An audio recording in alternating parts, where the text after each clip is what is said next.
സംസ്ഥാനത്ത് തീവ്ര വോട്ടർ പട്ടിക പരിഷ്കരണം നടപ്പിലാക്കാനുള്ള തീരുമാനം ജനാധിപത്യ പ്രക്രിയയോടുള്ള വെല്ലുവിളിയെന്ന് മുഖ്യമന്ത്രി പിണറായി വിജയൻ. ജനങ്ങളെ ദുരിതത്തിലാക്കുന്ന തീരുമാനമെന്നാണ് KPCC അധ്യക്ഷൻ സണ്ണി ജോസഫിന്റെ പ്രതികരണം. SIR നടപടികൾക്കായി മുഖ്യ തെരഞ്ഞെടുപ്പ് ഓഫീസർ വിളിച്ചു ചേർത്ത ജില്ലാ കളക്ടർമാരുടെ യോഗം പൂർത്തിയായി. രാഷ്ട്രീയ പാർട്ടികളുടെ എതിർപ്പിനിടയിലും തീവ്ര വോട്ടർ പട്ടിക പരിഷ്കരണവുമായി തെരഞ്ഞെടുപ്പ് കമ്മീഷൻ മുന്നോട്ട് പോവുകയാണ്.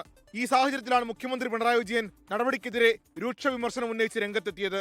തീരുമാനങ്ങളിൽ നിന്ന് കമ്മീഷൻ പിന്തിരിയണം, കേന്ദ്രം ഭരിക്കുന്ന കക്ഷിയുടെ കളിപ്പാവയാകാൻ തെരഞ്ഞെടുപ്പ് കമ്മീഷൻ നിൽക്കരുതെന്നും മുഖ്യമന്ത്രി പ്രസ്താവനയിൽ പറഞ്ഞു. കേരളം തദ്ദേശ തെരഞ്ഞെടുപ്പിലേക്ക് കടക്കുമ്പോൾ SIR പ്രക്രിയ ആരംഭിച്ചത് പ്രായോഗികമായി തടസ്സങ്ങളുണ്ടാക്കുമെന്ന് KPCC അധ്യക്ഷൻ സണ്ണി ജോസഫ്.